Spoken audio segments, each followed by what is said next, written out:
¿Qué tal? ¿Cómo están? Muy buenas noches. Tengan todas y todas ustedes. Bienvenidos a esta nueva sesión de el webinario Pensar para Decidir.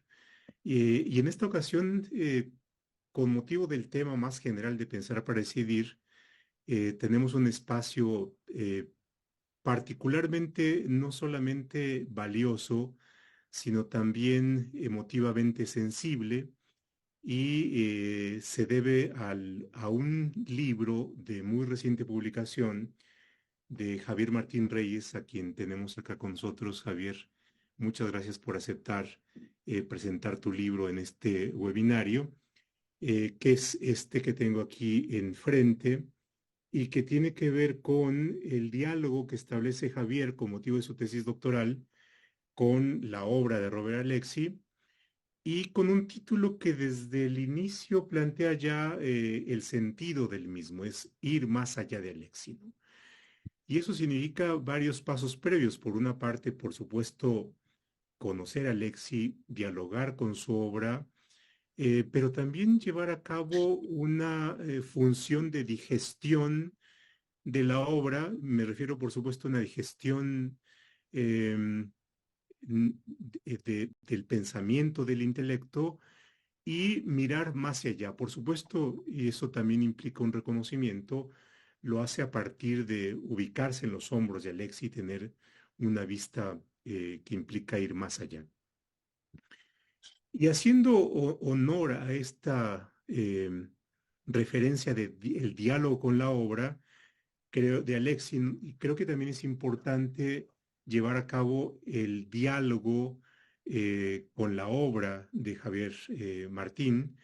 Y para esto están aquí tres brillantes abogados y abogadas, conocedoras de la obra de Alexi, no solamente en el sentido teórico y académico, sino también en sus vertientes prácticas. Luisa Conesa, una abogada muy querida y apreciada y respetada, cuya función profesional está en el ejercicio de la profesión, en el litigio y por supuesto el uso y la racionalización del test de proporcionalidades como una de las herramientas en las cuales se echa mano. Por otra parte, también está con nosotros Frida. Frida, muchas gracias. Daniela Ibarra Holguín, que en este momento nos acompaña desde Stanford, está haciendo sus estudios de posgrado y su tesis profesional, si no me equivoco, también tiene como tema el test de proporcionalidad. Y bueno, pues por supuesto eso implica ya un buen número de horas pensando al respecto y que seguramente estará profundizando. Y bueno, don Rubén Sánchez Gil, bienvenido, querido Gracias. Rubén. Rubén es un académico, doctor por la Universidad Nacional Autónoma de México. Él ha escrito también obra relevante sobre el test de proporcionalidad y además ha traducido obras importantes de autores alemanes. Y bueno, pues por supuesto esto implica que hay un conocimiento más profundo. No son amateurs quienes estamos aquí en en esta sesión. Por otra parte, ¿cuál es la pertinencia de pensar para decidir? Y tiene que ver con la relevancia que las metodologías tienen, no solamente, eh, digamos, epistémicamente hablando, sino también para la aplicación y como dice Javier, para la adjudicación, estos ejercicios de adjudicación. El test de proporcionalidad, por supuesto, tiene como principal actor y protagonista al juez, pero no solamente al juez. A través de la actuación del juez se lleva a cabo el control de las administraciones o del legislativo, pero también no es extraño hablar o escuchar de cómo en las decisiones administrativas es posible la aplicación del test de proporcionalidad. Yo creo que hay que tener cuidado en llevar a cabo este salto de manera tan inmediata. Hay funciones constitucionales distintas, pero por supuesto el hecho de que nos metamos a analizar con mayor detenimiento a las metodologías nos permite también después pensar en estos otros temas a partir de cómo se dan las condiciones de aplicación del test de proporcionalidad con una de las diversas metodologías. Y en esto, Javier, y retomando esta cuestión de lo desafiante y lo retador que es su obra, hace afirmaciones francamente fuertes, ¿no? Por ejemplo, simplemente para abrir boca, la afirmación de que el test de proporcionalidad, tal y como lo formula Alexi, tiene deficiencias, ¿no? Digamos, es una afirmación fuerte y que por supuesto veremos con mayor detenimiento qué hay detrás de esta afirmación y por supuesto, y eso va a ser natural, el debate que a partir de esta y otras afirmaciones se lleve a cabo. Bueno, sin más que hacer tiempo para que se acomodaran ustedes en sus asientos, iniciaremos este comentario. Entonces, el orden que seguiremos sería por una parte Luisa, luego Rubén, terminaría Frida con los comentarios y después veremos ya la defensa que hace Javier de lo que seguramente serán igualmente afirmaciones propias para la polémica. Luisa, muchísimas gracias y adelante. Gracias, muchísimas gracias por la invitación. Es un placer siempre estar aquí en IntelliJuris y desde luego pues con un auditorio tan nutrido y tan interesado en un tema que tiene esta complejidad y que Javier solo nos hace el favor de hacerlo más complejo. Yo creo que ese sería un punto de partida. Desde luego la felicitación a Javier, porque este es un trabajo importantísimo. Yo creo que no cualquiera se atreve a decir que hay deficiencias en el test de Alexi, que para muchos está como en un altar de la adjudicación jurisdiccional y del quehacer de los tribunales. Si bien, desde luego, hay autores a lo largo del tiempo que han establecido críticas, se me ocurre como de manera central Vicky Jackson, también es cierto que la forma en la que lo hace Javier, tan puntual e incluso que propone reestructurar el test, creo que es pues bastante más provocador y sobre todo que sale de un lugar de un estudio muy acucioso. O sea, sí, la lectura no hace más que evidenciarnos que tiene un dominio pues importante del tema y que de ese dominio y de la lectura del derecho comparado pues puede llevar a hacer estas críticas y decir, oye, a ver, yo creo que de manera central, dice Javier, este test no funciona para lo que dice que debe de funcionar, que es para optimizar el alcance de los derechos, ¿no? Pero bueno,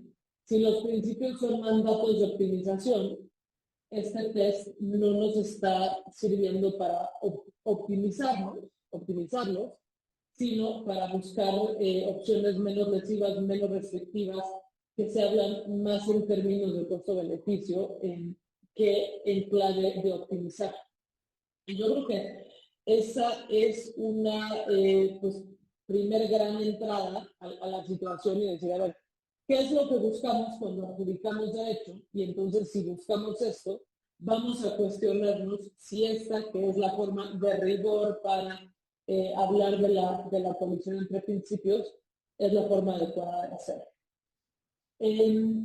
Partiendo de ese supuesto, dice Javier, a ver, ¿por qué no o sea, dejamos de centrarnos en las medidas alternativas que son menos restrictivas, sino más bien pensar en las que son más optimizadoras? Esto que él llama test de maximalización, que sería como, pues entiendo, la reformulación que él haría de forma central a Alexis, ¿no?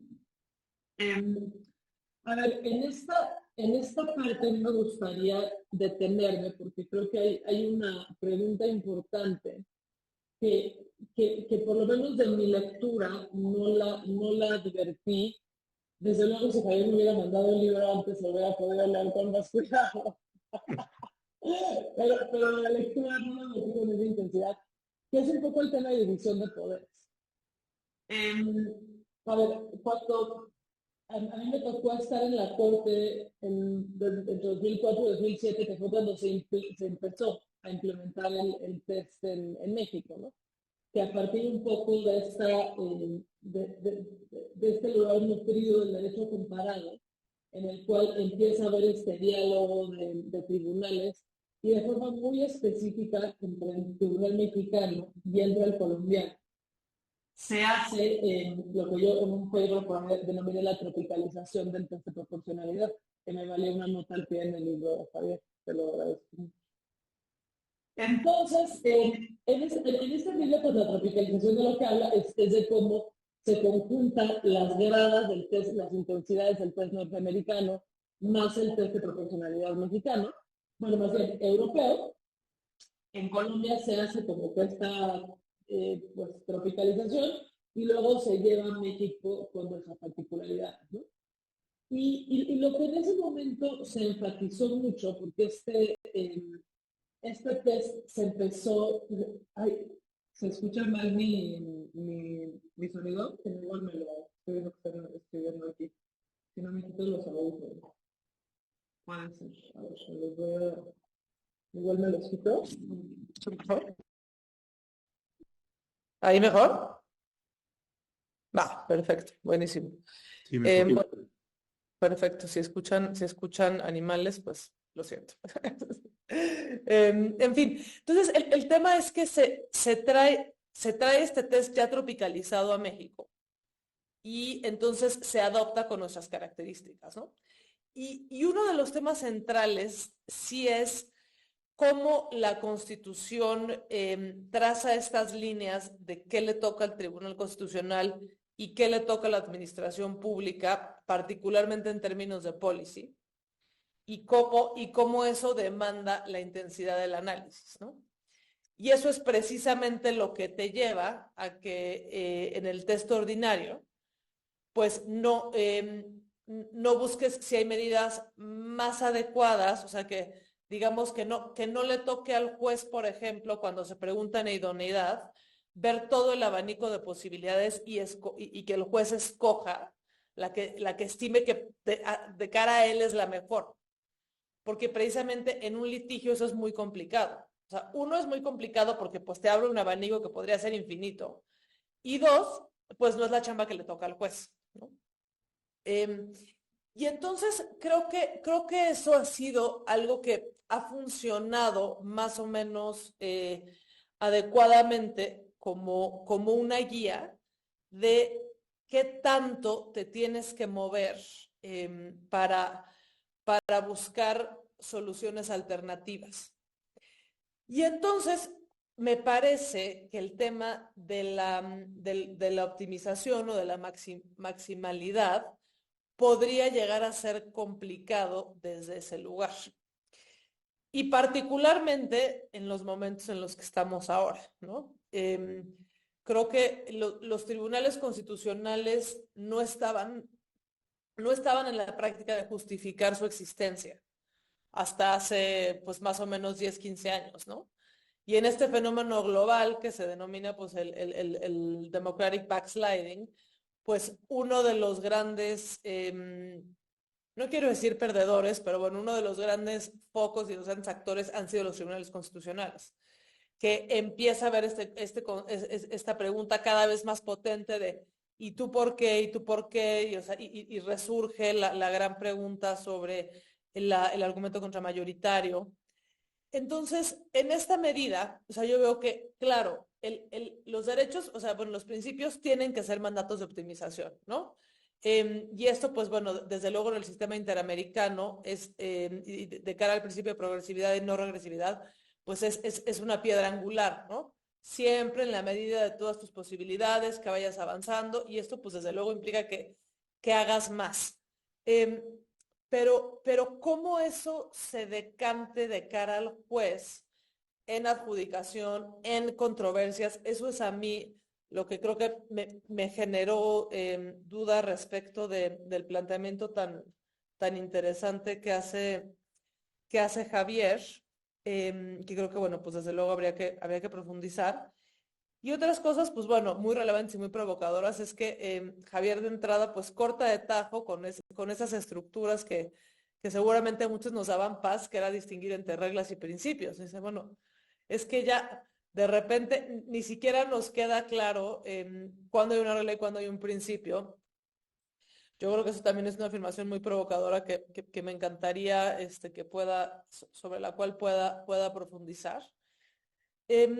Y a ver, y otro tema que creo que en general es muy relevante, es cómo evidenciar que tal vez la forma escalonada, y la forma escalonada como se ha leído, pues no necesariamente es la forma correcta de aplicar el test, ¿no? Yo creo que ahí tienes un punto muy válido. Y yo creo que todos quienes hemos estado, pues ya sea del lado jurisdiccional o del lado de la práctica profesional, pues en los últimos 20 años, hemos visto cómo ha avanzado el test, ¿no? De ser algo que cuando se introdujo en el 2007, o sea, la forma en la que se llamó al principio fue test de razonabilidad, porque la idea era que no se confundiera con el test de proporcionalidad en materia tributaria, que era tan famoso en ese momento, y entonces se iba a confundir. Entonces, ¿cómo se empezó a meter ahí a cuentagotas en temas de igualdad, en temas penales, en temas fiscales? ¿Cómo eso ha ido evolucionando? Y cómo creo que es que lo cierto hoy en día, que me parece que no es de lo que se ocupa Javier, pero ya he leído algunos textos al respecto y se podría hablar bastante, es como tampoco hay una teoría constitucional homogénea sobre el uso del test de proporcionalidad en México. Ya, digamos, en otras latitudes, pero en México parece que tienes cierta claridad que el test ordinario es en lo económico, que el test estricto es cuando afectas núcleo de derechos o cuando estás en categorías sospechosas. Pero a la hora de la hora, de repente eso puede llegar a mezclarse bastante y desde luego esto pues también me parece que solamente abona la crítica de la falta de certeza del test, ¿no? O sea, que esto que se vende como la panacea y como aquello que va a eliminar la discrecionalidad, pues en realidad o sea, cuando no hay condiciones claras de aplicación, puede ser una puerta para aquello que es indeseable, ¿no?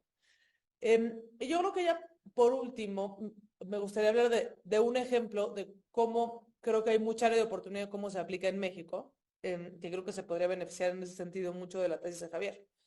En el tema de cannabis, cuando se aplica el test, lo que se dice es, el sistema de prohibiciones que están alrededor del uso personal de cannabis es un sistema que en principio está encaminado a proteger la salud, ¿no? Y proteger la salud es, pues, desde luego, un medio que es una finalidad que es válida constitucionalmente. Bueno, pues pasamos de la primera etapa. Y luego se pregunta si es una medida idónea. Y dice, bueno, si tú quieres proteger la salud, pues en principio es adecuado, está racionalmente encaminado a restringir el uso de esa sustancia si lo que quieres es proteger la salud. Ahí yo escribí un texto en Nexos que tiene una crítica central a esta postura, porque yo lo que digo es, a ver, si lo que estás es criminalizando a las personas y el efecto de la medida de sistema de restricciones es encarcelarlos, yo nunca he visto a nadie que se mejore su salud metiéndolo a la cárcel. Pero supongamos que esa primera parte del test, ¿no? Ignoráramos esto y lo pasara. Y luego tiene una segunda, que es la que va de necesidad, y ahí es donde para la Corte dice, aquí se queda corto. Entonces, bueno, es que no es necesario porque hay otras sustancias que son menos dañinas, o bueno, o por lo menos igual de dañinas, y lo compara con el alcohol y con el cigarro, y dice, esas medidas están permitidas con otro sistema de restricciones, ¿no? Entonces, es innecesaria la prohibición. Yo desde aquel entonces decía, híjole, pero si tú en realidad te estás tomando en serio un enfoque de salud y precisamente un enfoque de maximizar todas las potencias a la luz de lo que dice hoy Javier, de beneficiar a la salud, pues, ¿qué vas a hacer cuando tengas otras sustancias que tal vez pudieran ser más dañinas a priori que el alcohol y el cigarro, pero que en cualquier caso, pues no se beneficia a la persona en su salud en meterla a la cárcel. Y ese caso ya llegó a la corte, fue el caso del LSD. La corte lo falló en estos últimos meses y precisamente dijo que era una medida constitucionalmente válida porque el daño que potencialmente podría causar a la salud era mayor en relación a estas dos sustancias que también se utilizaban en el universo del test y entonces se aplicaba la prohibición. Justo me parece que se evidencia pues una de las grandes fallas de una metodología aplicada de esta forma y que si le hiciéramos el gran cambio a la metodología que propone Javier, podríamos pensarlo de una forma distinta. Y en esa medida creo que pues da para mucho que reflexionar y en mi siguiente demanda te estaré citando, Cris. Muchas gracias. Muy bien. Yo creo que también con la factura correspondiente, supongo. Don Rubén, adelante. Bueno, muchas gracias. Antes que nada, agradezco muchísimo a Javier Martín Reyes y al doctor José Roldán Jopa por esta invitación a participar en la presentación de esta obra. Siempre me siento muy honrado de estar junto a ustedes y participar en el foro de IntelliJuris, que es uno de los más importantes de la comunidad jurídica, y doblemente honrado por estar acompañando a Luisa Conesa, que tiene un prestigio que va delante de ella, y Frida Ibarra, que es una jurista extraordinaria que conozco desde hace algunos años y sé de su calidad y de la finura de su razonamiento y de sus reflexiones. Mucho gusto de estar con todos y todas ustedes, y especialmente en esta ocasión en que presentamos y conversamos en torno y lo voy a decir sin ambajes, a la que me parece hoy la monografía más importante sobre el examen de proporcionalidad que existe en México, y me atrevo a decir que una muy buena parte de la literatura jurídica, por lo menos de lengua española.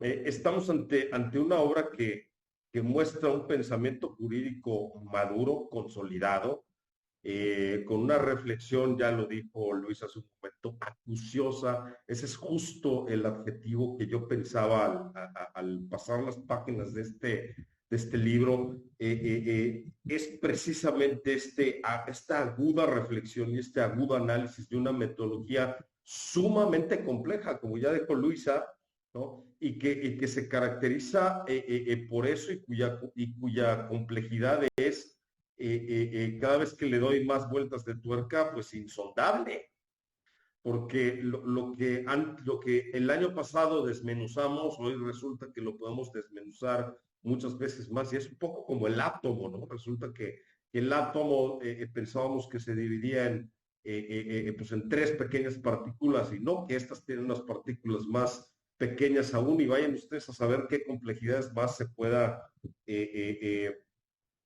puedan encontrar en este átomo.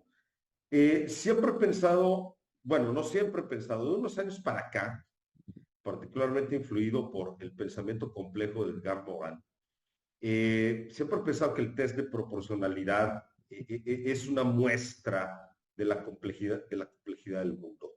Es una metodología que está estructurada precisamente por el intento de conjuntar de alguna manera y relacionar conceptos que pueden ser antagónicos, que en sí misma resulta con elementos antagónicos desde muchos puntos de vista. Por ejemplo, el más evidente, algo que Matías Klata ha subrayado en algún momento, es una estructura formal. La conocemos con los famosos 3 pasos de los que luego hablaré, pero que es sensible a un determinado contexto fáctico, llámese social, material, particular, en el que esa estructura formal es aplicada y que puede dar resultados diferentes en Alemania y en México. En Alemania, por ejemplo, usando un ejemplo muy recurrido en la literatura sobre el test de proporcionalidad, y que Javier mismo usa, la libertad artística que existe en la Alemania y que está explícitamente protegida por la ley fundamental de ese país, y que en México no lo está, no así. Podríamos incluir la libertad artística, la libertad que tienen los músicos, los pintores, las bailarinas, las escritoras, como protegidas, cubiertas por ese paraguas que es la libertad de expresión, pero como una especie implícitamente contenida, subsumida en este derecho fundamental. En Alemania no hay una protección explícita que en un momento dado puede dar lugar a una protección que existe en Alemania respecto a una creación artística que en México podría no darse porque no carece ese grado de protección y por tanto importancia constitucional, en fin, en determinadas circunstancias, ¿no? Pero estaríamos aplicando quizá la misma técnica, la misma metodología, la misma estructura y los mismos pasos y podemos tener resultados completamente diferentes de acuerdo con el sistema jurídico, ¿no? Esa me parece la muestra más evidente de la complejidad que tiene el test de proporcionalidad. En algún momento de su obra, Javier se pregunta ¿cómo aterrizar esta metodología que es tan compleja, tan sofisticada, tan minuciosa y con muchísimas sutilezas a cada paso y en cada momento, pues a una doctrina que pueda ser consensada? Creo que esa es una de las líneas que pretende Javier con esta obra, además de ponerla en contexto dentro de un panorama mucho más amplio de las metodologías de adjudicación constitucional. Esta idea me llamó mucho la atención porque fue precisamente la idea que motivó que yo haya tenido el gusto de conocer a Javier Martín Reyes y a Frida, precisamente, en alguna sesión de algún seminario del Centro de Estudios Constitucionales de la Suprema Corte, en la que hablamos precisamente de esto en función de una jurisprudencia de la segunda sala, que, palabras más o menos, decía, bueno, es que el juez está en libertad de jurisdicción para escoger libremente la metodología de adjudicación que prefieras, interpretación conforme, o principio pro homine, o test de proporcionalidad, o la teoría, o la doctrina de los niveles de escrutinio, en fin, en todo este elenco de técnicas a disposición del juez constitucional, de todo este panorama de instrumentos que tiene la justicia constitucional, pues sus integrantes pueden escoger los que les parecía, ¿no? Yo criticaba esta posición precisamente porque señalaba que, y ese ha sido una de de los ejes de mi posición sobre el test de proporcionalidad, que todos los caminos llevan a Roma y Roma en este caso es el test de proporcionalidad, ¿no? De una u otra manera, las técnicas, los instrumentos de adjudicación, ciertos principios como el principio pro persona del que ya mencioné, la interpretación conforme misma, tienen que ver o llegan al test de proporcionalidad de una u otra manera. Por eso pueden imaginar ustedes lo inquietante que es para mí abrir la obra de Javier Martín Reyes, en la que pues una de sus primeras posiciones es que la teoría de Alexis, vamos a decirlo amablemente, es insuficiente, ¿no? Desde luego que hay muchas insuficiencias en la aplicación, sobre todo, de esta doctrina formal que crea, de este andamiaje conceptual y teórico que crea Alexia al momento de aterrizarlo a un caso particular. Creo que en cada momento en que he intentado llevar a la práctica, en una demanda, en un concepto de violación, esto pues, me he encontrado con perplejidades y con dificultades y con, caray, y cómo acomodo esto para que case con lo que Alexis propone o dispone, ¿no? Yo siempre le he atribuido esto pues a que estamos metiéndonos con el test de proporcionalidad a abrir todo el universo conceptual, analítico, integrativo del propio sistema jurídico, ¿no? Ya lo había mencionado, bueno, Javier lo menciona en su obra y creo que Luisa también ya lo mencionó hace un momento, ¿ya? El test de proporcionalidad tiene que partir de una concepción, de una teoría de derechos fundamentales sólida, que explique qué son, que explique cómo funcionan, que explique de dónde derivan, de dónde salen, cómo surgen, etcétera, para la cual es, si se quiere, un punto de partida didáctico, pero totalmente insuficiente esta distinción clásica de reglas y principios, que a mí tampoco me parece como del todo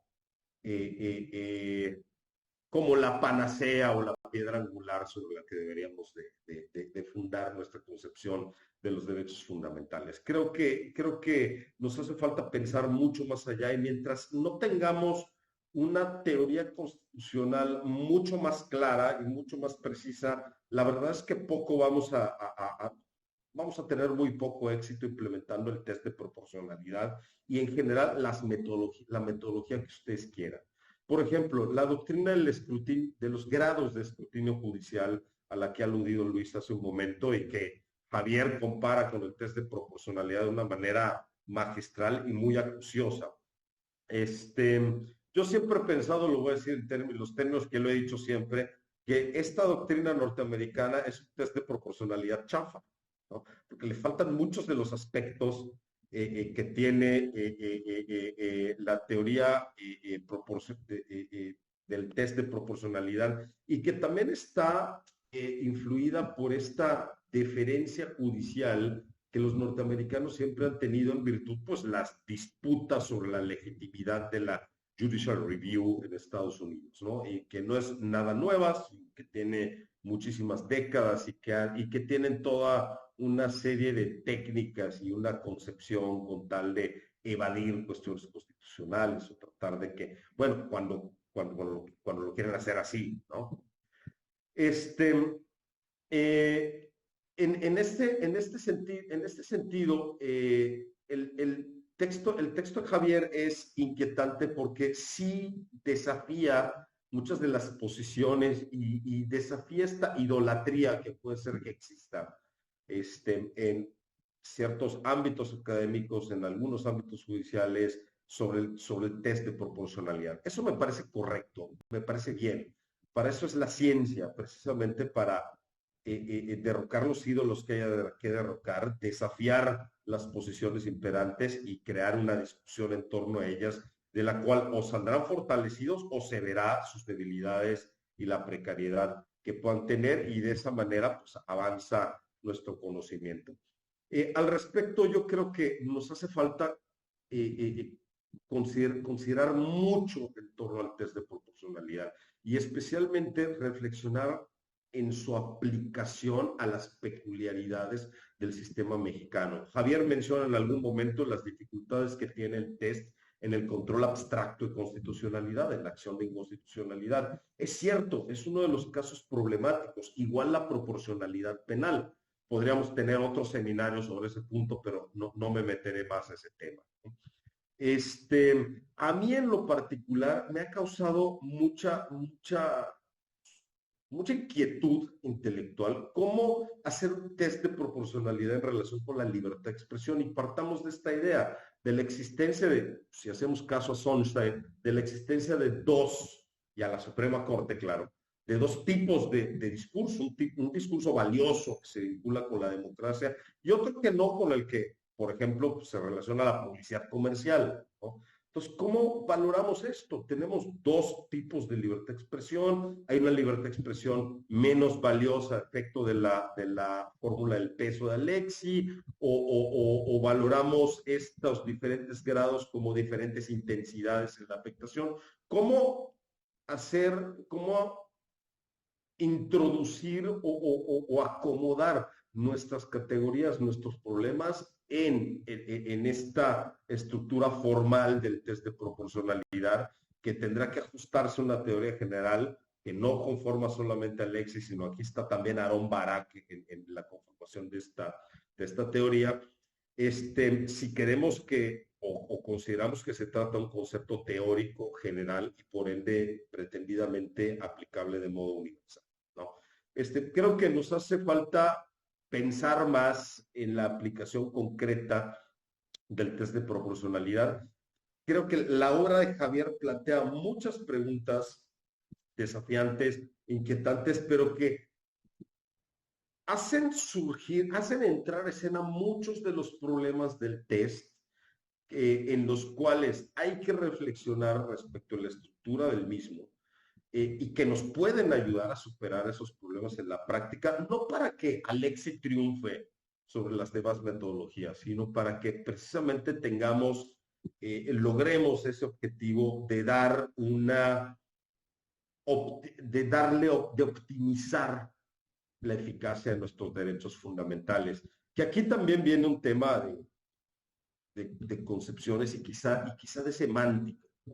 Luisa mencionaba hace un momento que, o esa impresión, así lo entendí yo, no necesariamente es la idea de Luisa, que el test busca minimizar la afectación a los derechos y eso no es optimizarlos. Bueno, a mí me parece que sí es optimizar el derecho un derecho fundamental para que tenga aplicación frente a su necesaria confrontación con otros intereses que el Estado tiene que salvaguardar. Pongamos el ejemplo típico de libertad de comercio frente a salud pública o libertad de expresión frente al derecho al honor en otros temas, ¿no?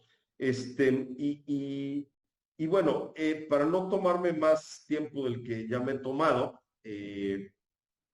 creo que esta obra es una obra indispensable para quien quiera conocer la justicia constitucional, el sistema de derechos fundamentales, tanto en general como en particular en nuestro país.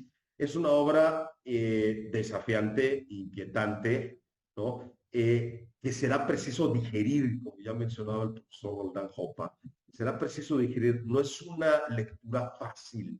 Y en ese sentido me sumo a Luisa, ¿no? Que yo habría, no sé, si me hubieran dado 6 meses para que yo haga notas más puntuales, ¿no? Pero bueno, no los tuve, ¿no?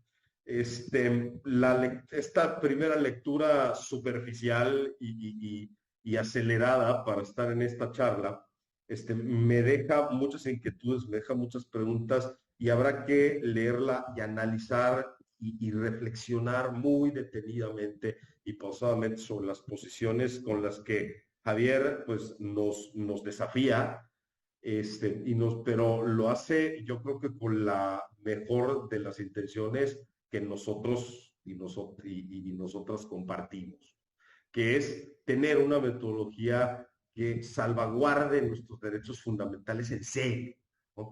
Que sí sirva, que sí nos ayude a optimizar sus alcances, a que las personas disfruten sus derechos, ¿no? Ya cómo se implementa, bueno, allá entran otras cuestiones y entran otras preguntas y otros factores que no son atribuibles a la metodología, pero pues que tenemos que empezar primero por tener estructuras y consensos de cómo debemos aplicar los derechos fundamentales. Muchísimas gracias, Javier, por esta obra y muchísimas gracias, profesor Roldán Hoppe, por su amable invitación. Muchas gracias, Rubén. Frida, gracias Sí, por muchas gracias a José Roldán Hoppe por la invitación a este espacio y Javier, muchas felicidades por este trabajo. Es además pues un gustazo compartir el panel con Luisa, con Rubén, que son referentes en el tema. Y pues primero como resaltar un poco del estado donde estamos en México, ¿no? Hay un sinfín de metodologías de adjudicación constitucional que son utilizadas en los tribunales, en la Suprema Corte, utilizan cosas muy diversas y cada vez que revisamos sentencias nos encontramos con una versión nueva del test de proporcionalidad que prescinden de ciertas gradas o que cambian el contenido de las gradas. Como bien lo decía Luisa, la tropicalización, ¿no?, del test de proporcionalidad también los encontramos una y otra vez en la Corte. Entonces no tenemos como uniformidad para empezar, ¿no? Y creo que una frase que a mí me gustó mucho que viene en el libro de Javier es esto, ¿no? Y que nos recuerda la importancia de por qué estamos discutiendo estos temas tan abstractos, ¿no? Que la efectiva protección de los derechos fundamentales no solo demanda la selección de metodologías adecuadas, sino también una aplicación correcta y consistente de las mismas. En sí, esto es como un valor importante que los jueces persigan para dar seguridad jurídica a los ciudadanos, pero también para darle legitimidad, ¿no? De que los jueces no están resolviendo como quieren y se les antoja en el momento, sino que realmente hacen y resuelven los casos tratando de evitar pues arbitrariedad y decidiendo de la mejor manera para maximizar los derechos, para proteger los derechos frente a las medidas estatales que en los casos particulares están analizando. Y también considero que hay ciertos esfuerzos todavía en la Corte por tratar de darle un poco de orden al test de proporcionalidad, ¿no? El caso de cannabis que ya mencionaba Luisa es uno de donde salieron las tesis aisladas sobre el test de proporcionalidad que a lo mejor más claramente definen cada uno de sus pasos, y esto es como un primer paso hacia donde podríamos mirar que a lo mejor la Corte se está moviendo. Y el valor del libro de Javier en este contexto, yo creo que el primero sería que se aparta de las críticas más comunes del test de proporcionalidad, ¿no? Las críticas que siempre habíamos visto era pues que este test es muy subjetivo, que le resta valor a los derechos que están analizando, o que no tiene como sentido formularle un peso a lo que se está analizando, y como que es mucha discrecionalidad, ¿no? Pero además me parece muy relevante esta formalización completa del test de proporcionalidad, y además de otras metodologías de adjudicación constitucional, ¿no? Como el tema de los niveles de escrutinio. Creo que ya por esto va a ser de lectura casi que obligada para abogados, para jueces, para académicos, para todo el mundo, para que por fin tengamos como cierto orden de qué metodologías de adjudicación constitucionales tenemos y por qué se diferencian entre estos del test de proporcionalidad, y a lo mejor de esta forma como irnos encaminando a pues medidas más ordenadas. Y pues sin duda la novedad o los comentarios provocadores de este libro sin duda es que mete pues al debate la necesidad de optar por un examen de maximalidad como lo llama Javier. Y creo que aquí lo que me interesa mucho pues es estas dos cuestiones que se hace Javier en su libro que me parecen muy interesantes, ¿no? Primero, si el test de proporcionalidad es o no la mejor metodología por sobre todas las demás, y además que es una exigencia que tenemos que hacer siempre cuando queremos analizar cómo incide una medida frente a un derecho.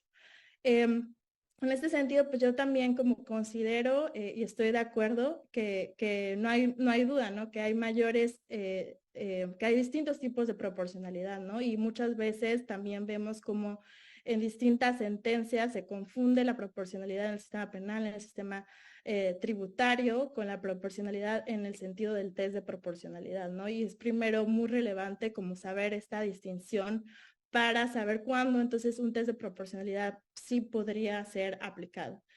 Y lo segundo, pues también que existen otras metodologías que también dan ventajas, y creo que ahí hay que pues analizar, ¿no? Que cuando es una metodología más conveniente utilizar que otra, y cuando estamos a lo mejor en un caso de test de igualdad, que entonces ahí sí tiene sentido que apliquemos escrutinio, y cuando es mejor aplicar un test de proporcionalidad. Creo que estas preguntas se pueden fácilmente ir a lo mejor contestando con la lectura del libro de Javier. Y ahora sí, como lo más desafiante, lo que nos pone a pensar y reflexionar es esto, ¿no? De si realmente son necesarios los tres componentes del test de proporcionalidad: la idoneidad, la necesidad y la proporcionalidad en sentido estricto, y también esta aplicación escalonada a la que nos acostumbra Alexi a hacer, ¿no? Entonces, pues el test de maximalidad, Javier nos dice, tenemos que buscar los beneficios netos de las medidas, y también nos habla de que a lo mejor incluso tener un test de proporcionalidad corregido, ¿no? Pasar primero por un análisis de la necesidad y después la proporcionalidad en sentido estricto. Y aquí creo que me sumo igual como un poco el cuestionamiento que tenía Luisa sobre qué esto implica para el juez, ¿no? Si esta posibilidad de elegir una medida que pase la grada de necesidad, pero que resulte que no es proporcional en sentido estricto, no está como justificada respecto a lo mejor al caso particular en el que se enfrenta el juez en el mundo real. O sea, porque no puede elegir cualquier medida a la que se le ocurra, sino que tiene que elegir las medidas fácticamente posibles o la medida que está determinada por el legislador frente a lo que hayan presentado las partes o frente a las medidas que en el derecho comparado el juez considera que son similares y que a lo mejor son aplicables para el caso en cuestión. Y también me pregunto como qué tan frecuente es que haya casos donde haya medidas que pasen la necesidad, pero que no sean proporcionales. O sea, si eso realmente sucede en la realidad, si tenemos como ejemplos prácticos donde entonces se entiende sentido que se exija la maximalidad en lugar de una necesidad como la conocemos. Y pues por lo pronto yo lo dejaría por ahí y de nuevo pues reitero mucho mis felicitaciones, de verdad que este libro nos pone a pensar y a reflexionar y creo que siempre es bienvenido como que seguir discutiendo de estos temas. Muchas gracias, Frida. Profe, Javier Martín tiene ya un buen número de temas en la mesa. No, pues un montón, ¿no? O sea, si Rubén decía que si le podemos dar 6 meses para leer el libro, pues yo voy a pedir un año para poder contestar a todas las, creo que, pues muy también provocadoras e inteligentes, ¿no? Y ideas, comentarios, planteamientos y críticas que han formulado. Voy a poner mi cronómetro para no pasarme, para tratar de contestar lo más que se pueda. Pero bueno, antes y en primerísimo lugar, o sea, de verdad, profe Roldán, es un gustazo estar aquí en este evento que organiza IntelliJuris. A mí también siempre me encanta estar, ¿no? En esta plataforma, ¿no? Ahí en el chat y los participantes también me da mucho gusto ver pues a tantos amigos, ex colegas, ¿no? Personas que sé que están interesadas en el tema. Muchas gracias por abrir el espacio y lo digo con toda la sinceridad del mundo, ¿no? O sea, poder estar discutiendo con Luisa Conesa, ¿no? Que bueno, no solo tiene ese artículo muy importante que es el de la tropicalización, sino alguien que conoce y que ha reflexionado desde hace tantos años este tema del test, sus variantes, pues no solo desde una perspectiva académica, que lo ha hecho y lo ha hecho muy bien Luisa, sino sobre todo desde una perspectiva como práctica. Entonces, estar con alguien tan importante y relevante en ese ámbito, Luisa, mil gracias. Pues lo mismo, ¿no? De Rubén, ¿no? O sea, creo que muchísimos nos terminamos acercando a la obra de Alexia, el test de proporcionalidad, precisamente a partir de los muy importantes trabajos que escribió y que sigue escribiendo Rubén. Es de verdad un honor. Como bien dices, ¿no? Esa vez en el seminario del centro, pues estuvimos discutiendo, ¿no? Que si proporcionalidad y la relación con la interpretación conforme y cómo lo articulamos con el tema del pro persona y los otros principios de interpretación. Y creo que esa es una muestra de que todas estas discusiones que pueden parecer muy teóricas en realidad son relevantísimas porque sí tienen implicaciones prácticas, ¿no? Y yo creo que ahí sí lo dice un poco el libro, ya lo han dicho muchísimos. Muchas veces no hay una cosa más práctica que una buena teoría, ¿no? Y bueno, por supuesto que la teoría de Alexi es una teoría importantísima. Yo creo que es un autor fundamental, ¿no? Digamos, para la teoría del derecho a nivel mundial. Ahorita diré algunas cosas sobre lo que creo que trata de hacer el libro, por dar un gustazo. Y lo mismo de Frida, ¿no? Yo a Frida la conocí en el CIDE precisamente cuando estaba escribiendo una tesis, ¿no? Sobre la conveniencia o la inconveniencia de incorporar los niveles de escrutinio al test de proporcionalidad. Lo digo tal cual, ¿no? Una de las mejores tesis de licenciatura que jamás he leído, y eso se debe, ¿no? Fundamental y casi exclusivamente, ¿no? A esa enorme capacidad que tiene Frida para pensar estos temas, tanto desde el punto de vista teórico como como de lo práctico, ¿no? Y lo mismo, profe Roldán, pues bueno, un gustazo. Gracias por la invitación. También en diferentes momentos hemos platicado este tema del test. Creo que el caso de marihuana, pues es re importante y tan es importante que sale y una otra vez en las conversaciones, está también en tu libro, profe. Entonces, un gustazo. Entonces, pues a ver, voy de volada y sobre la base de que no voy a alcanzar a contestar todo, pero bueno, habrá otras rondas y creo que puede servir para seguir la discusión, ¿no? Sí, quizá el comentario que me duele más en el corazón es, ¿no? La idea de que mi libro vuelve todavía más complicado el tema del test, cuando mi pretensión claramente fallida era, en realidad, tratar de simplificarlo un poco más, ¿no? Yo estoy muy de acuerdo con lo que dice Luisa, con lo que dice Frida y también el propio Rubén, de que si pensamos en México, pero no solo en México, ¿no? Yo creo que es un problema también latinoamericano de otras latitudes. Sí creo que el test de proporcionalidad, tanto en la teoría y en la práctica, lo hemos complicado mucho, a veces de manera justificada. O sea, es decir, yo creo que hay algunas discusiones que son muy pertinentes y muy relevantes, pero de repente también creo que lo hemos complicado un poco como para mal, ¿no? Y yo pienso, y de hecho, bueno, una de las cosas que me llevaron a escribir del tema era un poco, pues darme cuenta cómo en la práctica jurisdiccional, pues había test de chile, de dulce y de manteca, ¿no? Para decirlo un poco coloquialmente, con algunas aplicaciones que a mí me siguen pareciendo muy problemáticas, ¿no? Están un poco ahí en el libro, ¿no?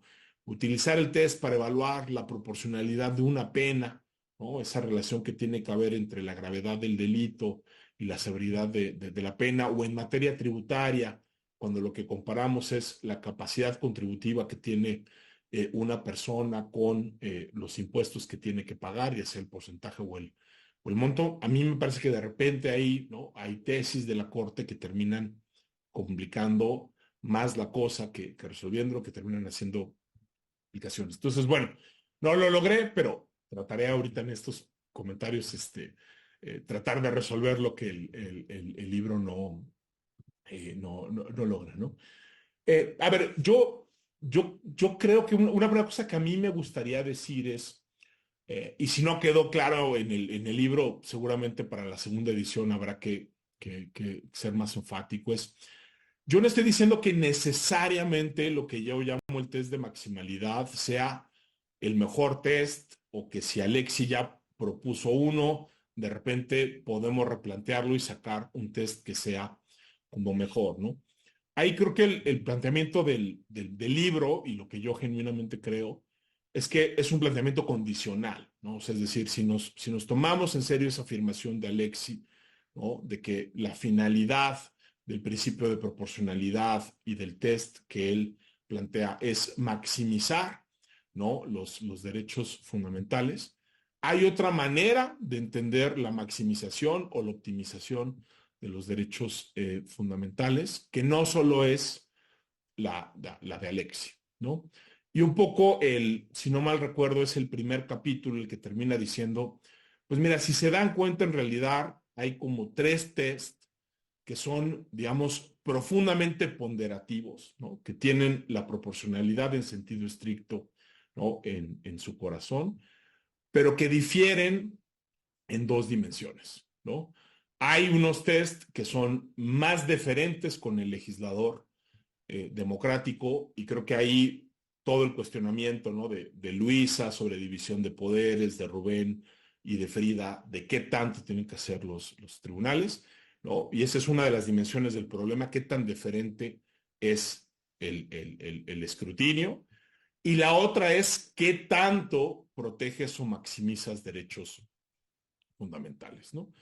Y yo sí creo que, y eso está en el libro, que la metodología ponderativa, déjenme ponerlo así, que es más deferente con el legislador democrático, es la ponderación simple, ¿vale? O sea, o lo que Alexi llamaría la proporcionalidad en sentido estricto. ¿Por qué? Porque ahí la única pregunta que se hace el juez es si lo que le ganamos en términos de la consecución de un derecho es mayor, ¿no? Digamos, que lo que perdemos en términos de la afectación, incidencia, restricción, como queramos llamar, del otro. Y esa es la única pregunta que uno se hace. ¿Esa es una manera de maximizar, optimizar? Pues yo creo que sí, ¿no? Porque ahí el juez constitucional lo que nos dice es, pues si esta medida, ¿no?, pasa la proporcionalidad en sentido estricto, estamos en un estado de cosas donde la realización de un derecho justifica la restricción o la afectación a otro, y en el agregado estamos mejor, ¿no? Y por eso lo declaremos válido, ¿no?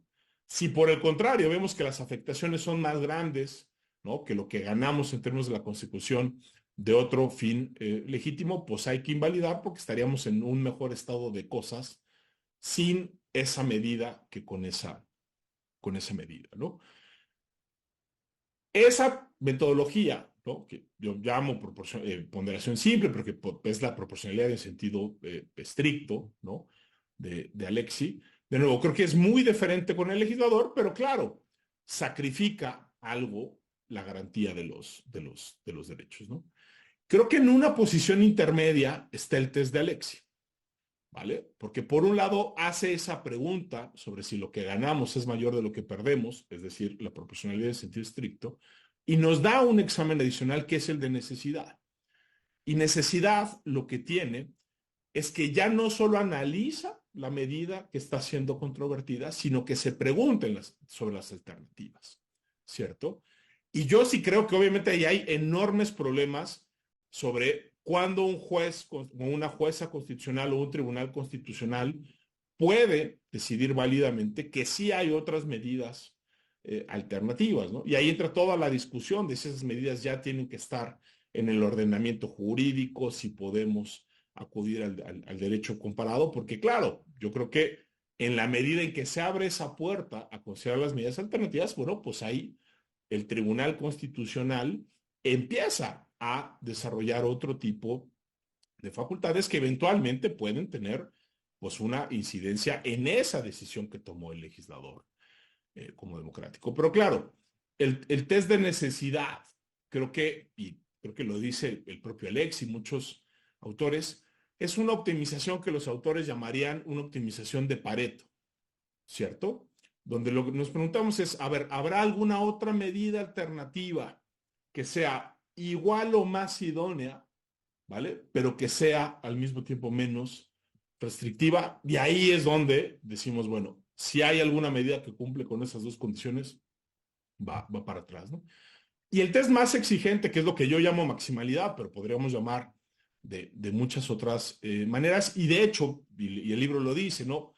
Borowski, ¿no?, tiene algunos textos donde dice, oigan, miren, dense cuenta cómo aquí hay otro tipo de optimización, que de nuevo no es invento ni de Borowski, ni de Alexi, ni de nadie, sino que también viene de la economía, que es una optimización Kaldor-Hicks, ¿no?, donde ya no solo nos preguntamos si hay alguna medida como a la Pareto, donde pues no afecta al derecho, ¿no?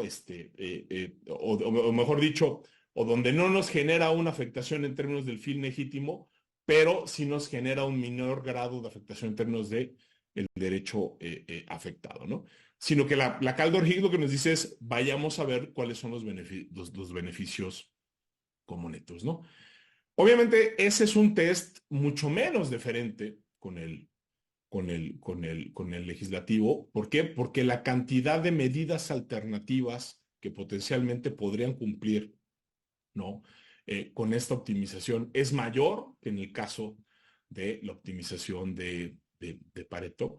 Y claro, eso abre en mayor medida la posibilidad a que el Tribunal Constitucional diga, oye, no, mira, yo ya me di cuenta que aquí hay otra alternativa que igual y no es tan idónea como la que tú decidiste, pero fíjate cómo sí puede ser menos restrictiva y menos idónea, pero esa diferencia justifica que optemos por esa alternativa, ¿no? Eso tampoco creo que sea algo, digamos, muy especulativo, porque el propio Borowski reconoce que eso es algo, y ahí hay varios trabajos que están citados, donde sentencias propias del Tribunal Federal Constitucional alemán terminan aplicando, ¿no?, un examen que no es el mismo que de idoneidad, sino que es diferente. Entonces, en realidad lo que hace mi libro es tratar de explicar de una manera, creo que más clara, una práctica que ya está en otros tribunales constitucionales y sobre todo que creo que nos podría ayudar a entender mejor, ¿no? Algunas de las que podemos llamar como aplicaciones malas o aplicaciones discutibles del test. Y pongo un ejemplo nada más muy rápido. Yo creo que, a ver, y eso lo digo por adelantado, nada más para no restar absolutamente ningún mérito. Yo creo que la mejor expresión del test de proporcionalidad que tenemos en la jurisprudencia de la Corte por el momento que se dictó la sentencia, por la claridad con la que se dio, es sin duda el caso de marihuana, ¿no? Yo creo que es un asunto bien importante. Creo que ahí sí los elementos del test son claramente alexianos. Creo que no en balde por eso esas tesis y jurisprudencias vienen de esa decisión. Pero claro, yo creo que y creo que ahí hay coincidencia entre ustedes, creo que las críticas que se le han hecho a esa sentencia no es en la manera en la que se caracteriza el test, sino en cómo se aplica, ¿no? Luisa apuntaba una primera dimensión que es como con qué nivel de especificidad consideramos el derecho a la salud. Claro, si estamos pensando nada más el derecho a la salud de las personas, ¿no? En términos de las afectaciones que genera el consumo de drogas, quizás sí pueda ser una medida idónea, pero claro, si tomamos al derecho a la salud con otras muchas dimensiones, como son las afectaciones que uno puede sufrir al momento de estar en prisión, uno podría decir, bueno, eso se cae incluso en idoneidad, ¿no? Porque, claro, criminalizar pues no solo puede ser que no sea idóneo, sino es incluso restrictivo del derecho a la salud, ¿no? Entonces, ahí hay creo que un primer ejemplo de creo que cómo, y claro, eso no lo resuelve Alexi, pero creo que tampoco le podemos pedir a Alexi que nos resuelva todo, ¿no? Yo creo que ya las contribuciones que él hizo son importantísimas y bueno, y claro, lo que tendríamos que estar discutiendo y se discute desde el lado de la academia, creo que es eso, ¿no?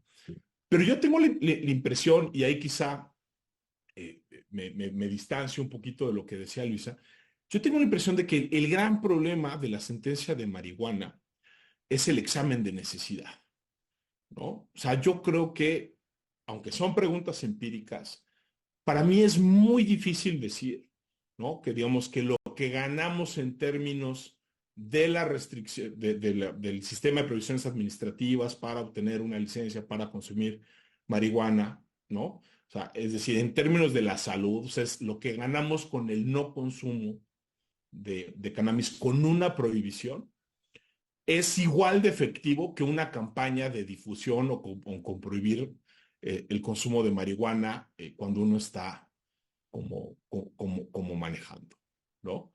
Y esa es una afirmación que hace la sentencia, ¿no? Que hay otras medidas alternativas que son igual de efectivas para garantizar la salud, como son campañas informativas, como son prohibiciones específicas. Y creo que eso, si eso lo trasladáramos a otras drogas, sería clarísimo. Hombre, si prohibiéramos el consumo de alcohol de manera definitiva con fines recreativos, bueno, yo sí creo que pues tendríamos menores afectaciones a la salud en términos del consumo de alcohol en comparación con el esquema que tenemos ahora, ¿no? Entonces, ahí me parece que el examen de necesidad falla en análisis de cuál es el nivel de idoneidad que tienen las dos.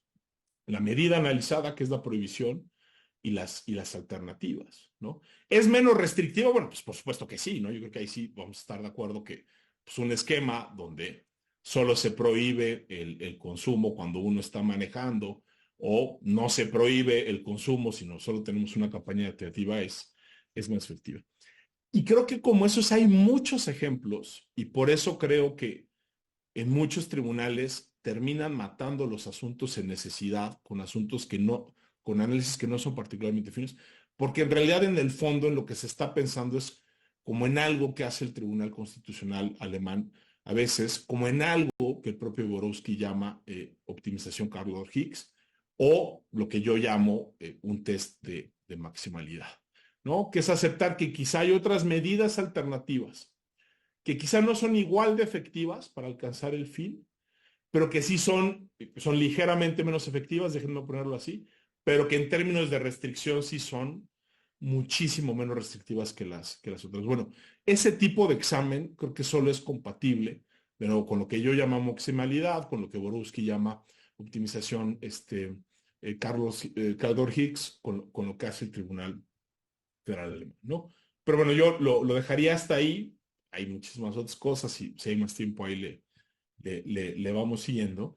Pero un poco, si me dejan resumirlo en una línea, yo diría que el libro y yo mismo, yo soy como un poco un agnóstico del test de proporcionalidad, ¿no? Es decir, yo creo que es una metodología muy importante, incluso el modelo alexiano, así como está, creo que es una metodología, digamos, que perfectamente se puede seleccionar. Pero sí diría, incluso si nos quedamos con esa concepción de los derechos fundamentales, creo que podríamos decir que por lo menos hay tres, ¿no? La ponderación simple, el test alexiano y este último tercero que podríamos llamar maximalidad o lo que otros autores llamarían como Caldor Higgs. No es que yo tenga una posición de esta es la mejor, esta es la peor. Yo creo que hay un trade-off, ¿no? Entre deferencia al poder legislativo y el nivel de protección de los derechos. Y eso es algo que creo que no trata de responder el libro, ni tampoco creo que necesariamente se pueda responder, porque implican juicios, ¿no? Sobre qué tanto valoramos de nueva cuenta la deferencia hacia el poder legislativo, qué tanto estamos dispuestos a sacrificar en términos de protección de derechos, pero bueno, ese fue un poco el planteamiento. Y también de la segunda parte, ¿no? Con el tema de las metodologías alternativas. Y cerraría nada más diciendo que para mí un poco lo importante es esto que mencionaba Frida al inicio, ¿no? O sea, es decir, para mí quizá lo más importante, más que la metodología en sí y las virtudes y los problemas que tenga, yo creo que el mayor problema que tenemos en México y en otras latitudes es la falta de consistencia tanto en la selección de la metodología, que eso sería el tema de la jurisprudencia de la segunda sala, que a mí me parece, igual que a Rubén, muy problemática, como en el tema de la aplicación, ¿no? Y creo que mucho ganaríamos si fuéramos más claros y consistentes en esas dos dimensiones y digamos en términos pues epistemológicos, ontológicos, esa sería un poquito mi posición, pero bueno, ya me quedo hasta acá porque sé que ya me pasé de los 15. Muchas gracias, profe. Hay algunas preguntas que me parecen interesantes de quienes nos acompañan. Vladimir Torres dice, ¿por qué utilizar gráficas en lugar de aplicar los valores aritméticos o geométricos, así como los cálculos que propone Alexia, especialmente en la aplicación de la fórmula del peso? Oscar Ríos consideran que es necesario incluir el test de escrutinio intermedio, como lo hace la Corte Suprema norteamericana. Esto en atención a que, como es de su conocimiento, en México solo se ha utilizado el test ordinario y estricto. ¿Qué opinan? Dice, a ver, aquí hay algunos otros comentarios. Luis Fuello, ¿hasta dónde el activismo judicial no debe rebasar facultades del legislativo a la hora de aplicar la teoría de Alexi? Guillermo Hernández, consideran que uno de los casos más relevantes es la jurisprudencia 130 del 2007, en la que la Corte estableció la función primordial del examen de proporcionalidad para determinar qué derecho prevalece en un caso de conflicto. Bien, tenemos estos comentarios y preguntas, así es que abrimos la siguiente ronda. ¿Quién dice yo? Pues igual como podría comentar todo sobre el caso de cannabis y el SD, porque me quedé pensando dónde estaba el error o si había error. Digamos que en el caso de cannabis a mí me parece que fue una correcta aplicación del test de proporcionalidad, porque al final el tema de idoneidad sí te exige nada más que en algún grado, el que sea, puede ser que cumpla la finalidad, ¿no? Y la finalidad era salud pública, no la salud individual. O sea, entiendo como el argumento de que en realidad encarcelar a personas usuarias de drogas no es bueno para su salud, pero digamos, en términos del modelo de Alexis, esa medida era como suficiente para para superar idoneidad, y entonces el tema estaba en necesidad, y ahora sí, ya vemos las medidas alternativas, que yo pues estoy como muy de acuerdo que campañas informativas pueden ser más útiles y protegen el derecho al libre desarrollo de la personalidad que la prohibición absoluta de cannabis. Y también traigo a colación el caso del LSD porque creo que es muy interesante sobre el test de proporcionalidad, porque ahí creo que el error de la Corte en ese momento fue que en la grada de necesidad no tuve evidencia de medidas alternativas. Para empezar, no sabía, digamos, que esta sustancia era una sustancia menos dañina que la cannabis. Entonces, de por sí ya estábamos mal en el análisis de la evidencia que estaba utilizando la Corte. Entonces, obviamente íbamos a tener un test de proporcionalidad completamente malo desde el inicio. Respecto al activismo judicial, yo considero que justamente tiene que ver con cada una de las gradas. Creo que el test de proporcionalidad nos da un buen esquema de hasta dónde podemos nosotros como tratar de proteger los derechos, pero también proteger estas medidas legislativas que el Estado tiene en mente. Me parece que tendríamos que sopesarlo más con el tema del test de maximalidad que nos dice Javier, pero creo que por lo pronto sí es una muy buena metodología. Bueno, pues yo ahí lo dejo por lo pronto. Gracias. Rubén. Gracias. Muy rapidísimamente a las dos preguntas que me llamaron más la atención de las mencionadas. La que hace Oscar, supongo que es Oscar Ríos, sí, en efecto, un experto en teoría de la argumentación. Yo creo que el test el escrutinio intermedio ya está incluido en términos generales en la teoría del test de proporcionalidad y particularmente por la ley de la ponderación de Alexia. Y aquí, y esto me lleva a pensar en pues, lo problemático que es el test, los grados de escrutinio judicial. ¿Por qué? ¿Cómo determinamos cuándo aplicamos un grado de escrutinio ordinario, intermedio o estricto? Claro, la Suprema Corte norteamericana ha hablado con ciertas, y la doctrina norteamericana con ciertas reglas, por ejemplo, para igualdad, ¿no? Si hay una cuestión racial, pues habrá un escrutinio estricto, o en libertad de expresión, si hay una restricción a la libertad de expresión basada en el punto de vista o el contenido, pues va a haber un escrutinio estricto, pero yo creo que pues, muy pragmáticos como son los norteamericanos, no se preguntan por las razones fundamentales por las cuales aplicar estos escrutinios a cierta clase de casos y aplicar otros a otra clase de casos, ¿no? Creo que, y aquí viene la importancia de tener una teoría de derechos fundamentales que nos explique por qué usar este tipo de metodologías y por qué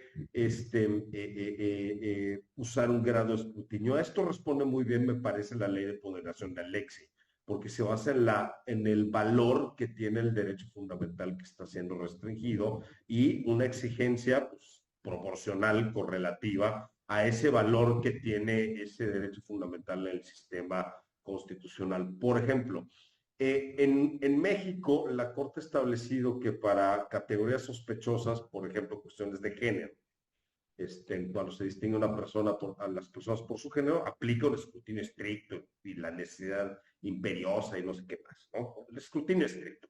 Y está muy bien, pero ¿por qué? Puede parecer obvia la respuesta, pero en términos teóricos y de explicación del sistema jurídico no me lo parece tanto. ¿Por qué tiene que aplicarse un escrutinio estricto en esos casos y no un escrutinio ordinario? Claro, la respuesta va a ser empecemos porque las categorías sospechosas son prohibiciones explícitas y en términos literalmente absolutas en el artículo 1 de la Constitución. Eso cuenta para algo, ¿no? Eso a mí me dice, y creo que a cualquiera le puede decir, que esto es importante para el constituyente. Yo no sé si para usted sea importante o no alguna cuestión de género, pero para el constituyente sí, y eso es lo que nos basta para adjudicar el caso, ¿no? No nos interesa la ideología subjetiva que alguien pudiera tener. Para la Constitución, tratar igual a las personas, sin importar su género, sus preferencias, su estado de salud, etcétera, pues es muy importante y eso explica que para que usted supere esa prohibición en términos literalmente absolutos de la Constitución, tiene que tener muy, pero muy buenas razones y eso lo garantiza un escrutinio estricto, ¿no? Entonces, esas son las cosas que tenemos que ir acomodando de la mano de la construcción de una teoría de derechos fundamentales que explique también un punto que toca Javier en su libro, el principio de interdependencia con la proporcionalidad. ¿Qué hacemos cuando a lo mejor los derechos fundamentales, como dice la frase coloquial, no son machos, pero son muchos. No se trata de derechos valiosísimos, pero se afectan un montón de derechos. No lo sé, ¿no? En ciertos casos, ¿no? Entonces, eso es algo que tenemos que ir preguntándonos y que falta mucho por esclarecer en torno a esto. Y creo que podemos llegar, no mañana, quizás ni en 6 meses después de que leamos ya con detenimiento y digiramos el libro de Javier, pero pues más adelante, ¿no? Con el esfuerzo de todos y todas, ¿no? Con aportaciones como las que Luisa ha hecho, como aportaciones como la tesis de Frida, que yo he tenido ocasión de leer y que me pareció muy buena, con aportaciones como la de Javier. Eso en relación con la pregunta de Oscar. Y rapidísimo con en la jurisprudencia 130-2007. Es el caso de militares con VIH, que dio origen a la tesis cuyo rubro era más o menos así. Garantías individuales, su delimitación debe basarse en el principio de razonabilidad o proporcionalidad jurídica. Y aquí me acordé de algo que ya mencionó Luisa, los esfuerzos enconados de la Corte para que no confundan esto en 2007, hace 20 años casi. No confundan esto con la proporcionalidad tributaria del derecho, es otra cosa. La ejecutoria de esos asuntos lo menciona explícitamente y recuerdo una anécdota en 2005, 2006 en que hice valer el principio de proporcionalidad y el juez de distrito casi dice que ordena que me mandaran a la facultad de regreso porque pues, no sé que esto no es fiscal, ¿no? Y que es otra materia. Es un caso, me parece, el fundamental, es la primera vez en la jurisprudencia de la Corte que de un modo general, o sea, no referido al acceso a la justicia o a la equidad tributaria, derechos muy puntuales, la Corte establece en jurisprudencia vinculante de pleno la aplicabilidad general del hoy llamado test de proporcionalidad para delimitar los alcances de los derechos, de los hoy llamados derechos fundamentales. Gracias. Muchas gracias. Luisa. Yo diría, uno sobre el tema de cannabis, dos sobre el tema de el activismo judicial y tres sobre el tema del test intermedio.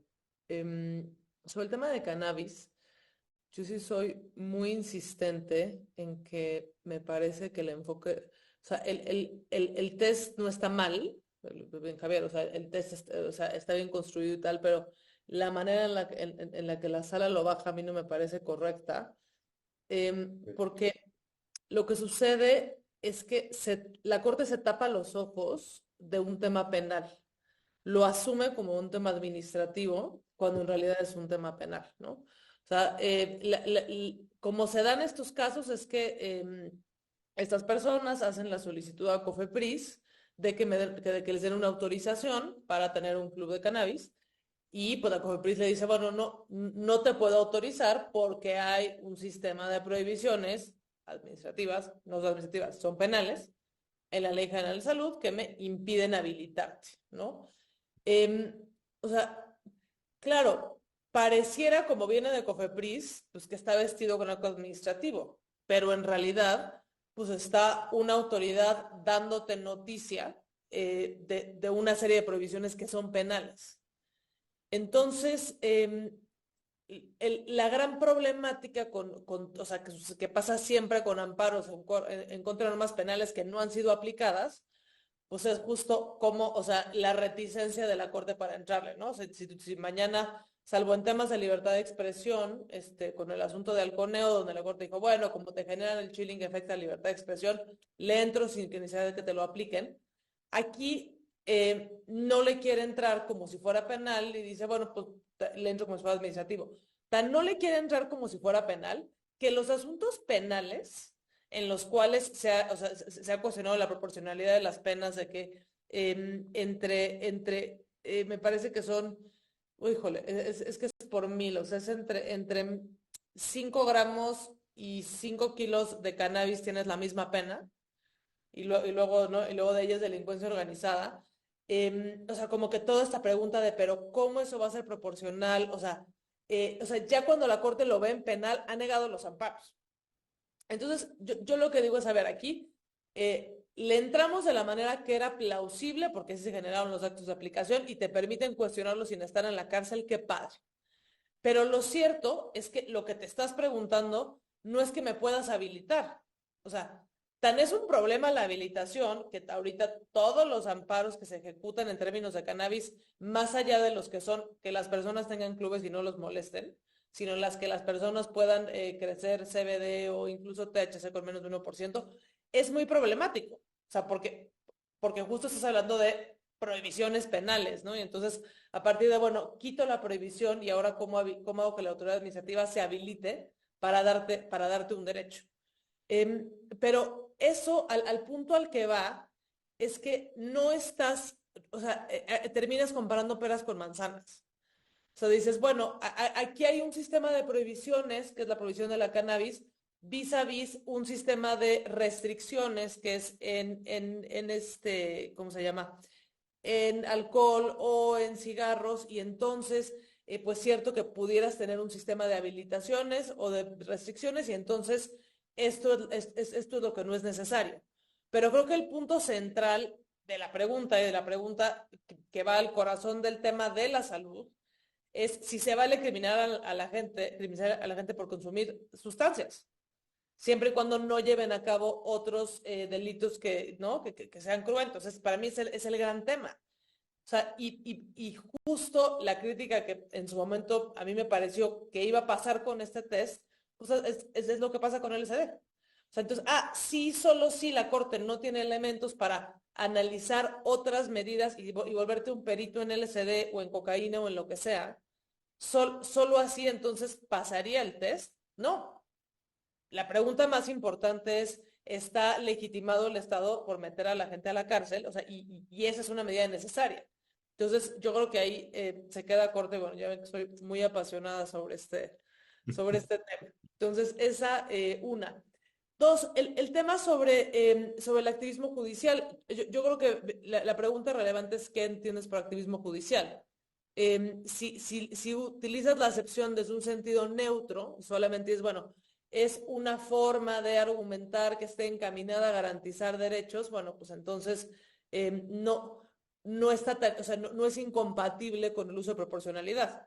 Si la entiendes desde un sentido peyorativo, en el cual el activista es aquel que se sale de la aplicación de reglas o principios establecidos o métodos de interpretación generalmente aceptados, entonces, pues parece que ya tuvieras un problema si la Corte de calificarla como activista. O sea, yo creo que la Corte aplicando proporcionalidad en principio no es activista. O sea, ya lo decían aquí, a ver, aquí el tema es un poco dar seguridad jurídica sobre el tipo de interpretaciones generalmente aceptadas, ¿no? Y como que el que la comunidad entienda y acepte que la Corte está actuando de buena fe. Y entonces, bueno, si fue proporcionalidad, si fue proporcionalidad en sentido estricto, si fue grada, si fue, en fin, las sentencias paradigmáticas de amor, eso, lo que sea, siempre y cuando sea algo por la comunidad generalmente aceptado, se vale. El tema, y esto va un poco creo que a la pregunta de si hace falta un test intermedio, es cuando no tiene seguridad jurídica sobre cuáles las condiciones de aplicación del test. Y creo que es lo que podemos observar un poquito a la luz de la jurisprudencia. O sea, esta tesis de pleno de 2007, lo que intenta, creo yo, es decir, bueno, ya la primera sala fue la que salió con este tema, y ahí abrió la caja de Pandora, luego por ahí empezó la segunda sala, y vamos en la tesis de pleno a empezar a darle cierta cierta congruencia. Pero de 2007 para acá, yo creo que o sea, por ejemplo, se supone que proporcionalidad en sentido estricto solamente es en test de escrutinio, o sea, la última grada solamente es en test de escrutinio estricto. O sea, eso es como se enuncia el test. Si tú en realidad te pones a ver la aplicación del test, pues lo corren completo siempre. O sea, en principio lo deberías de parar, o sea, cuando estás en test ordinario deberías de parar y no, o sea, no tendrías que preguntarte si llegas a la última grada. Lo cual me llama la atención también con esto que decías al final, que te parece que la proporcionalidad en sentido estricto es la que es más deferente, cuando a la luz de la corte es la más difícil de pasar y es por eso que la utilizas solo en test estricto, categorías sospechosas y tal. En síntesis, yo creo que sí tocaría hacer como que un análisis por parte de la corte como sí, de teoría constitucional y decir, a ver, ¿cuál es el estado de cosas del test? Vamos a ver dónde está el ordinario, dónde está el estricto, y si va a haber un intermedio que esté en la mitad, pues buenísimo, pongámosle nombre y apellido y dejar más claro las condiciones de aplicación. Porque también es cierto, yo creo que ya por último, como lo dice muy bien Javier, pues el test servirá mejor o peor, pero no sirve para todo. O sea, son, creo que yo, la minoría de los casos o sea, en las que tienes que llegar a aplicación del test. O sea, muchísimos temas se resuelven con validez, con determinar cuál es la norma aplicable, con temas de prueba, en fin, con una multiplicidad de cosas que no para todo tenemos que llegar hasta allá, y eso también pues debería de generar seguridad jurídica en el sistema y minimizar las críticas sobre precisamente el uso peyorativo del concepto de activismo judicial. Muchas gracias. Luisa, profe, una intervención final. Así de volada. A ver, nada más, de la última pregunta, sí, a ver, yo coincido, ¿no? Creo que la jurisprudencia 130 de 2007 sí es importantísima. También creo que es un ejemplo eso como de la lente incorporación, ¿no? O sea, es decir, creo que es es un criterio, ¿no? Una sentencia y luego eventualmente una jurisprudencia que sí, ¿no? Digamos, en ese momento, cuando todavía estamos en el mundo de las garantías individuales, ¿no? Con el conservadurismo propio de la profesión jurídica, ¿no? Que en esa ponencia esas personas secretarias hayan dado el paso para hacer el planteamiento, que se los hubieran comprado, que se publique, caray, ¿no? Son de esos saltos a veces como cuánticos, aunque ciertamente, ¿no? O sea, creo que si todavía seguimos teniendo problemas en cómo entendemos el test, sus pasos y demás, pues en ese momento creo que todavía había problemas o confusiones conceptuales o cosas que no estaban claras, pero un poco contestando lo que dice Guillermo, sí, yo creo que es importantísimo, ¿no? También, ¿no? La pregunta de Luis fue ello, ¿no? Hasta dónde el activismo judicial no debe rebasar las facultades del legislativo a la hora de aplicar el TRELEXI. Bueno, a ver, yo creo que por activismo judicial podemos entender muchísimas cosas. ¿Por qué? Porque podemos entender, podemos tener muchas concepciones de cuál es el papel de la judicatura frente al legislativo. Yo creo que no hay ninguna, o sea, no hay una respuesta como única, ¿no? Y de nuevo, yo nada más reiteraría, creo que diferentes test pueden ser más o menos diferentes con el legislador democrático, y la aplicación de esos diferentes test también puede ser más o menos diferente, ¿no? ¿Qué tan estricto te pones sin idoneidad, ¿no? ¿Qué tan estricto te pones con el tema de las medidas alternativas? ¿Qué tan diferente, ¿no? Digamos, dentro de la formulita de Alexi, ¿no? Esa parte de la seguridad de las premisas empíricas y normativas, ahí también uno puede ser más o menos diferente con quien creó la norma, con el legislador, ¿no? Entonces, yo diría prácticamente en cualquiera de los componentes del test o los test de proporcionalidad en plural, pueden implicar, déjenme ponerlo así, qué tan duros nos ponemos con el legislativo, qué tan exigentes somos en la aplicación de diferentes componentes, y eso también es una manera de ser más o menos diferentes. Ahora, yo lo que decía Luisa es que si tú tomas un test que solo tiene proporcionalidad en sentido estricto, ¿no? Y lo comparas con un test que tiene necesidad y proporcionalidad en sentido estricto, El segundo, que es el de Alexi, es más exigente que el primero, ¿no? Más allá de si en el último paso se pueden caer más o menos, les digo, yo tengo la impresión de que hay muchos exámenes de necesidad en muchos tribunales constitucionales que en realidad no siguen propiamente la lógica alexiana y que luego eso explica por qué casi nunca llegas al tercer paso también, porque muchas veces no quieres hacer la comparación, de decir que pesa más y que pesa menos, y tratas de resolverlo con las alternativas, que aunque no sean iguales de idóneas, y te cargas ahí a la norma, porque dices, ay, mira, yo creo que pasó eso en marihuana. A mí marihuana no me gusta por eso, por el examen de necesidad. Yo creo que eso era algo que se tenía que caer en proporcionalidad en sentido estricto. Creo que muchas otras restricciones a consumo lúdico de otras drogas también se podían caer en proporcionalidad en sentido estricto, pero no necesariamente Digo, pero no, yo creo que es una pregunta como abierta. Lo del escritorio intermedio, pues creo que depende, ¿no? O sea, creo que ahí me gustó mucho la respuesta de Rubén Sánchez Gil. Claro, en el ámbito de igualdad tenemos pues una base constitucional que son las categorías sospechosas del primero, pero muchas veces la Corte también se niega a aplicar escrutinio estricto en cualquier diferencia de trato de esas categorías sospechosas. Con edad, por ejemplo, ahí como que dice, ay, oye, pues claro, porque tenemos un montón de categorías sospechosas y tenemos ese bonito cajón desastre al final del primero que nos abre la puerta para construir otras categorías sospechosas que no estén explícitamente contempladas. Y yo creo que ahí la respuesta es esa, pues depende de cuál sea tu teoría constitucional. O sea, es decir, los niveles de escrutinio lo que hacen es darle diferente peso en abstracto a diferentes valores, ¿no? Oiga, ¿por qué escrutinio estricto para diferencias de trato en términos de raza, pero no de género? Pues eso lo que nos está diciendo es que es más grave una diferencia de trato por raza que una diferencia de trato por género en abstracto, ¿no? Tan es así que te mide el nivel de escrutinio. Bueno, yo creo que eso no es una respuesta que se puede dar teóricamente en abstracto, sino depende cuál es la concepción que tenemos de los derechos fundamentales de diversos principios constitucionales. Entonces, creo que si es necesario, no es depende de esa pregunta.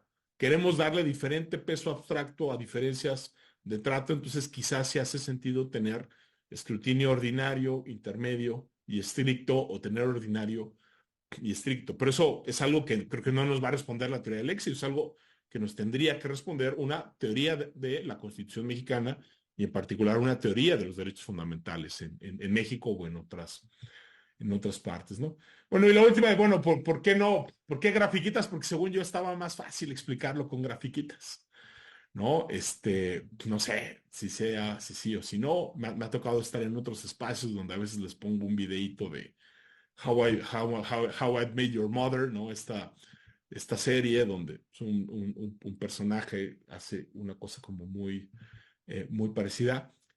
Yo sí creo que el tema de las fórmulas puede espantar más a la gente que una grafiquita. No sé si las grafiquitas sean un paso hacia que sea más sencillo, pero lo que hace el libro son las dos cosas, ¿no? O sea, está la fórmula, pero también está la gráfica, y también está el texto, ¿no? O sea, yo muchas veces lo que digo es, si ven gráficas, no se espanten, pueden leer, o esa fue mi pretensión, no sé si lo logré o no, de que el libro se pueda leer prácticamente saltándose las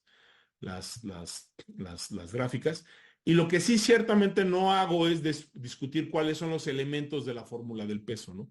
Porque ahí sí siento que se ha escribido muchísimo, ¿no? Los planteamientos que hago son prácticamente compatibles con cualquier definición que tengamos de la fórmula del peso, o sea, tanto del denominador como del numerador. Pero claro, yo lo que quería decir eran otras cosas, ¿no? Que hay otra manera de optimizar, ¿no? Que es el test de maximalidad, que hay diferentes tests con diferentes niveles de, de diferencias en legislativo y de protección a los derechos. Yo espero que sí me compren por lo menos que siempre vale la pena correr los dos, ¿no? Ahí hay una demostración que creo que es formalis de las cosas que pues, me siento como un poquito más orgulloso de decir, miren, esto creo que sí lo pude demostrar así, como como tal. Y la otra que también, ¿no? Un poco lo que decía Luisa y ya han dicho ustedes, bueno, sí, el test de proporcionalidad nos puede servir para muchísimas cosas, si se aplica bien, pero no sirve para todo y ciertamente no nos sirve para utilizarlo cada vez que la Constitución dice proporcionalidad, porque hay diferentes tipos de proporcionalidad y dependiendo de cuál sea el resultado, habrá que aplicarlo. Pero bueno, ya lo dejo hasta aquí y otra vez, ¿no? Querido profe Chopa, Luisa, Frida, Rubén, pues un gustazo y sobre todo a las personas también que están aquí conectadas en un martes a las 8:30 de la noche, eso también se agradece profundamente. En el día de San José. Además, bueno, más que, qué gran día, qué gran día. Pues muchas gracias. Yo creo que hemos tenido un extraordinario acompañamiento a la complejidad. Creo que uno de los elementos muy interesantes y que lo hace más complejo a la teoría del Lexi es la incorporación de conceptos que no provienen de la teoría jurídica, sino de las teorías económicas, sociológicas, ¿no? El óptimo Pareto, o el de Carol Higgs, o el mismo concepto que usas de optimalidad, optimización, nos hacen ver más hacia la economía y menos quizás hacia el derecho o más hacia cuestiones de desempeño. Y por supuesto eso creo que nos lleva también a la necesidad de enriquecer nuestros aparatos conceptuales. Y tan solo el hecho de que tenemos los abogados de formación más tradicional, de leer la gráfica o leer la formalización en fórmulas es una expresión de la necesidad que tenemos de enriquecer aparatos críticos en esto. Y pues muchísimas gracias, Frida. Muchísimas gracias, Miss. Muchísimas gracias, Rubén, profe Javier Martín, por estar aquí con nosotros. Y bueno, a todos ustedes nos veremos en la próxima, pues. Muchas gracias y buenas noches. Gracias. Gracias.